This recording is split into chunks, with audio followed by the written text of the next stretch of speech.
Assalamualaikum. We are going to start with chapter number 4 of neuroanatomy, that is spinal cord and its tracks. ठीक है. ज़्यादा तो आपके इस चैप्टर के अंदर ट्रैक्स ही इंपॉर्टेंट है, बहुत इंपॉर्टेंट है. Ascending tracks and descending tracks हम नेक्स्ट वीडियोस में करेंगे.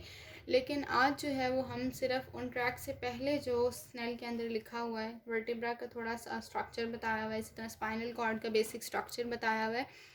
उसको हम देखेंगे और नेक्स्ट वीडियो में इंशाल्लाह हम असेंडिंग ट्रैक शुरू करेंगे. वर्टिब्रल कॉलम की कंपोजिशन. सबसे पहले वर्टिब्रल कॉलम जो है उसके अंदर क्या क्या होता है, उसके बोनी फीचर्स क्या हैं, जॉइंट्स, डिस्क, लिगामेंट्स किस तरह के बन रहे हैं, बेसिक स्ट्रक्चर पता होना चाहिए. इसी तरह स्पाइनल कॉर्ड का भी, तभी हम ट्रैक्स जो है उनको समझ सकेंगे. वर्टिब्रल कॉलम की कंपोजिशन में आपके पास जो बोनी फीचर्स हैं उसके अंदर क्या होता है कि एक वर्टिब्रा की बॉडी होती है, ठीक है, और इसकी एक वर्टिब्रल आर्च होती है. इसके अलावा आपके पास वर्टिब्रल फोरामेन होता है, पेडिसल्स होते हैं, लामिना होता है और 7 प्रोसेसेस होते हैं जिसमें एक स्पाइनस होता है, ठीक है, 2 ट्रांसवर्स होते हैं. स्पाइनस वो होता है जो पोस्टीरियरली प्रेजेंट होता है, ट्रांसवर्स वो होते हैं जो साइड से आ रहे होते हैं, और ऑरिकुलर जो हैं वो आपके पास 4 प्रोसेसेस ऑरिकुलर प्रेजेंट होते हैं, ठीक है. इसके अलावा आपके पास जो है वो अभी हम जॉइंट्स की भी बात करेंगे. उससे पहले अगर मैं आपको ये वर्टिब्रा का स्ट्रक्चर दिखा दूँ, दिस इज़ वर्टिब्रल फोरामेन, ठीक है. ये इसका लैमिना प्रेजेंट है, ये इसकी स्पाइन है जो पोस्टीरियरली प्रेजेंट, ये इसकी स्पाइन है जो पोस्टीरियरली प्रेजेंट है, ये इसका लामिना है, ये साइड से जो आ रहे हैं ये ट्रांसवर्स प्रोसेस हैं. यहाँ पे रिब्स के लिए फेसिट्स होते हैं, ठीक है. इसी तरह यहाँ पे आपके पास पेडिसल्स प्रेजेंट हैं और यहाँ पे डेमी फेसिट्स हैं, वो भी रिब्स की ही अटैचमेंट के लिए होते हैं. और ये पीछे जो प्रेजेंट है ये इसकी बॉडी है, ठीक है. तो ये हो गए आपके पास इसके बोनी फीचर्स.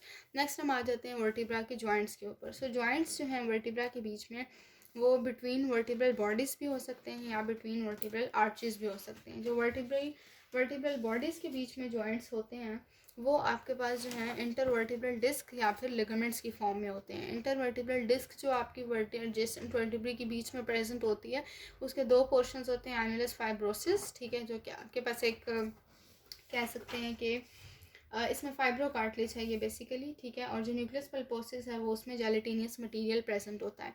लिगामेंट्स जो है इसके अंदर एंटीरियर और पोस्टीरियर लिगामेंट आ जाते हैं. एंटीरियर वाला वाइड होता है और वो साइड्स ऑफ वर्टिब्रल बॉडीज़ पे अटैच होता है. पोस्टीरियर वाला वीक होता है, नैरो होता है और वो पोस्टीरियर बॉर्डर ऑफ डिस्क पे अटैच हुआ हुआ होता है. फिर वर्टिब्रल आर्चेस के बीच में देखें तो इसके बीच में जो लिगामेंट्स हैं वो आपके पास हैं सुप्रास्पाइनस लिगामेंट, ठीक है, जो एडजेसेंट स्पाइन की टिप्स के बीच में प्रेजेंट होता है. जो इंटरस्पाइनस लिगामेंट है वो स्पाइंस को कनेक्ट कर रहा होता है. इंटर ट्रांसवर्स लिगामेंट जो ट्रांसवर्स प्रोसेसेस को कनेक्ट कर रहा होता है. और लिगामेंटम फ्लेमम जो लैमिना ऑफ वर्टिब्री के बीच में होता है, ठीक है. लेकिन सर्वाइकल रीजन में जो आपका सुप्रास्पाइनस और इंटरस्पाइनस ये 2 लिगामेंट्स हैं, सर्वाइकल रीजन में जाके ये थिक हो जाते हैं और ये लिगामेंटम न्यूकी बना देते हैं, ठीक हो गया. तो ये आपके पास जॉइंट्स आ जाते हैं. नेक्स्ट हम आ जाते हैं स्पाइनल कॉर्ड के ऊपर. इनका मैं बहुत ब्रीफ रिव्यू इसलिए दे रही हूँ because these are not that much important. आगे ट्रैक्स बहुत इंपॉर्टेंट है, उन पर हम टाइम भी ज़्यादा लगाएंगे. स्पाइनल कॉर्ड की हम बात करते हैं. स्पाइनल कॉर्ड का एक्सटेंट क्या है. स्पाइनल कॉर्ड आपके पास जो है ना वो साइलेंट्रिकल होती है, फोरामेन मैग्नम में शुरू होती है, ठीक है, और कंटिन्यू करती है मेड्यूला ऑब्लोंगेटा के साथ और अल्टीमेटली आपके पास जो है ये ख़त्म हो जाती है L1 के लेवल पे. जहाँ पे ख़त्म होती है वो पोर्शन बन जाता है कोनस मेड्यूलरिस, ठीक है, जिधर स्पाइनल कॉर्ड टेपर्ड ऑफ हो जाती है. और ये बात मैंने पहले भी बताई थी कि उधर से फिर आपका पिया मैटर की प्रोजेक्शन नीचे की तरफ आती है, उसको हम फाइलम टर्मिनेल बोलते हैं. अगर आप इस फिगर को देखें तो यहाँ पे स्पाइनल कॉर्ड ऊपर से प्रेजेंट थी, यहाँ पे कोनस मेड्यूलरिस नीचे आके L1 के लेवल पे टेपर्ड ऑफ हो जाती है, उसको हम कोनस मेड्यूलरिस कहते हैं. और इसके नीचे जो प्रोजेक्शन आ रही है इसको हम फाइलम टर्मिनेल बोलेंगे, जो कि पिया मैटर की प्रोजेक्शन है, एक मेनिंजियल प्रोजेक्शन है. अच्छा, उसके अलावा डिफरेंस क्या होता है अडल्ट और यंग स्पाइनल कॉर्ड के बीच में. अच्छा, इसमें डिफरेंस ये होता है कि आपका अडल्ट और यंग स्पाइनल कॉर्ड के बीच में जो यंग होता है उसमें आपके पास ये L3 के लेवल पे ख़त्म होता है, ठीक है, एक्सटेंड कर रहा होता है जब तक, जबकि अडल्ट के अंदर L1 के लेवल तक होता है, क्योंकि उसके बाद उसने टेपर्ड ऑफ होके कोनस मेड्यूलरिस वाला पोर्शन बना देना है, ठीक है. उसके बाद आ जाते हैं कि आपके पास स्पाइनल कॉर्ड के अंदर कुछ फिशर्स प्रेजेंट होते हैं, ठीक है, कुछ सल्कस प्रेजेंट होते हैं जिन्हें हम कहते हैं एंटीरियर मीडियन फिशर. जो एंटीरियरली बीच में फिशर होता है उसको एंटीरियर मीडियन फिशर कहते हैं. और पोस्टीरियरली जो है वो आपके पास एक फरो होता है जिसको हम कहते हैं पोस्टीरियर मीडियन सल्कस, ठीक है. अच्छा, नेक्स्ट हमारी है, मैं आपको इनकी फिगर दिखाती हूँ अभी पोस्टीरियर मीडियन सल्कस की एंड एंटीरियर मीडियन फिशर की। तो यहाँ पे अगर हम इन स्पाइनल कॉर्ड का क्रॉस सेक्शन देख रहे हैं तो यहाँ पे अगर आप देखें तो ये एंटीरियरली जो फिशर बीच में है इसको एंटीरियर मीडियन फिशर कहेंगे, पोस्टीरियरली फिशर नहीं है, सल्कस या ग्रूव होता है उसको पोस्टीरियर मीडियन सल्कस कहते हैं। मैटर की हम बात करते हैं तो आपके पास अच्छा यहाँ पे रूट्स रह गई हैं। एक पोस्टीरियर रूट होती है जो सेंसरी होती है, ठीक है, सेंसरी इन्फॉर्मेशन ले रही होती है, और एक आपके पास जो एंटीरियर रूट होती है वो मोटर रूट होती है, ठीक है, जो इन्फॉर्मेशन को आगे ट्रांसफ़र कर रही है टुवर्ड्स द मसल्स। मैटर में आपके पास ग्रे मैटर है और वाइट मैटर है। ग्रे मैटर जो कॉलम्स हैं वो भी एंटीरियर, लैटरल और पोस्टीरियर हैं, और इसी तरह वाइट मैटर कॉलम है। तो अगर मैं आपको ये दिखाऊं कि स्पाइनल कॉर्ड के अंदर जो बटरफ्लाई शेप मैटर होता है this is known as the grey matter. बाकी जो रह गया वो वाइट मैटर है जिसके अंदर ट्रैक्स हैं। ग्रे मैटर में सेल बॉडीज़ होती हैं एक्सॉन्स की, वाइट मैटर में जो है उनके ग्रे मैटर में न्यूरॉन की सेल बॉडीज़ होती हैं और वाइट मैटर में एक्सॉन्स होते हैं। सो ग्रे मैटर को अगर आप देखें तो ये भी एंटीरियर कॉलम भी बना रहा है, इसी तरह पोस्टीरियरली भी जा रहा है और लैटरली भी प्रेजेंट है।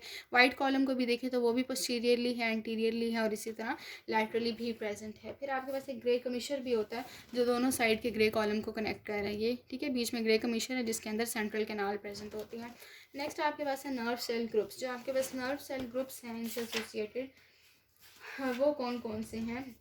अगर हम पोस्टीरियर ग्रे कॉलम में देखें तो इसमें नर्व सेल ग्रुप है सब्सटेंशिया जेलेटिनोजा, ठीक है, और इसके अलावा न्यूक्लियस पल्पोसिस और न्यूक्लियस डोर्सालिस, ये वाले जो हैं आपके पास ये ऐसे नर्व सेल ग्रुप्स हैं जो कि एसोसिएटेड हैं पोस्टीरियर कॉलम से, ठीक है। और अगर हम बात करें आपके पास लैटरल कॉलम की तो उसके अंदर जो है वो इंटरमीडियो लैटरल ग्रुप ऑफ सेल्स होते हैं, तो ये एसोसिएटेड नर्व सेल ग्रुप्स हैं।